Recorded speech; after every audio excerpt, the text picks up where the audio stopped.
Shree Maathrey Namaha. In the previous episode, we have discussed about Mother Aryamba's divine departure,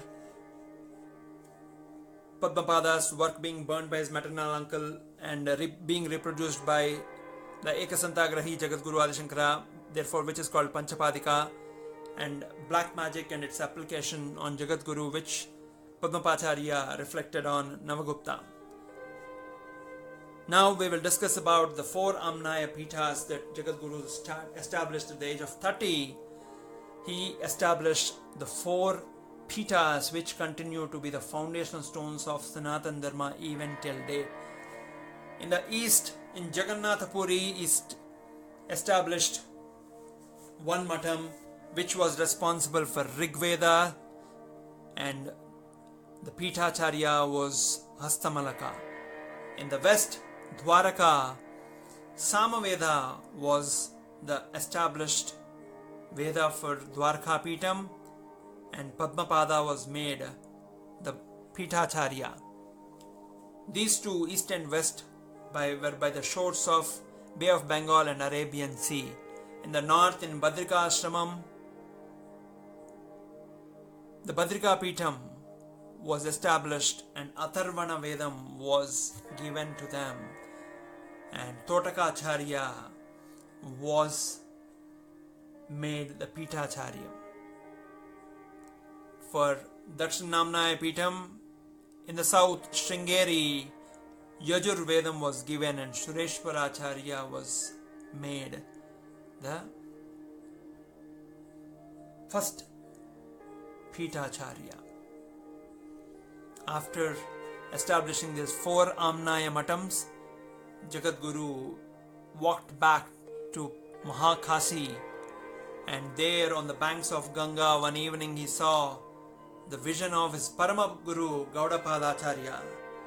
The deathless and desireless saint appeared, giving a very affectionate hug to his Paramasishya, and appreciated all the divine efforts that were accomplished by Bhagavad Pada in the life of Bhagavad Pada, which was already 31 years old now.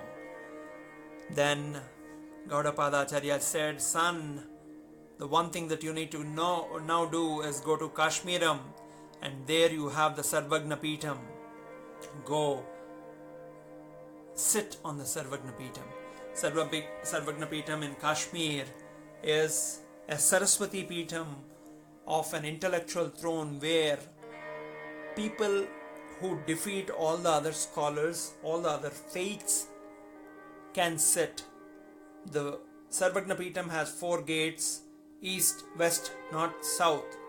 3 gates from 3 sides of the gates, one on the east, one on the west, one on the north, were open because scholars born in those directions have reached Kashmir, Sarvagna Pitam, and in the scholastic debates have defeated every other practitioner, but that far nobody from south has reached that feat.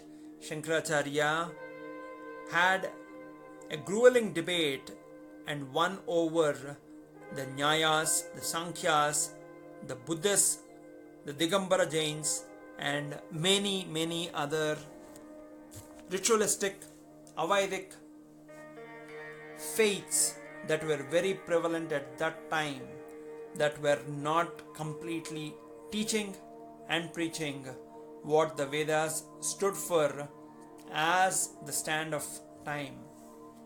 When after defeating them, the south gate was opened, and holding the Padmapada's hand, Shankaracharya was about to sit on the throne of Sarvagna Pitam, the Akashavani, a voice from the sky was heard saying, "You need to be immaculate.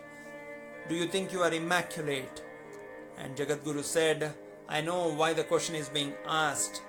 Given the Shastra of Union or Kama that I learned in the body of the king, the karma does not entail this body. In that body, I followed the dharma of the king, the husband, and lived up to the expectations as required by that body. When the stipulated time was done, I left the body and went back to my mortal coils in which I am now.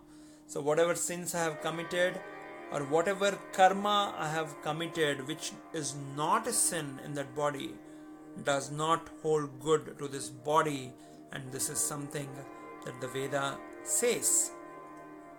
And when that response was given, the Akashvani went silent and the sky started flowering, and a bunch of flowers were spilled across the throne and feet of Jagadguru Adi Shankaracharya. He sat on the Sarvagna Peetham, and from Sarvagna Peetham, Jagadguru summoned all his disciples to go to the respective Amnaya mutts, blessed them. They asked if there is anything that they need to follow. He said, always in doubt, refer to Vedas. If you can't refer to Vedas, refer to the Upanishads. If you are not able to refer to the Upanishads, refer to an able guru in the human body. If you don't have access to an able guru, bow down to Dakshinamurti in your thought and will, and listen to the inner voice that is in you as Para Pashyanti Madhyama Vaikari. Listen to that Parashakti which talks only truth, nothing but for the truth. Follow this and you will always be like the water drop on top of a tamara leaf. Saying that, he said goodbye to all his disciples, blessed them, and left for the Badri Narayana. And Guru Govinda Padacharya, he was reminded of, he was just sat and reflected on the works that he had to accomplish as per the divine order of Shiva. Secrets of Upanishads were revealed to a common man and ignorant person like me. Re-established the Advaita by Tat Tvam Asi and Aham Brahmasmi.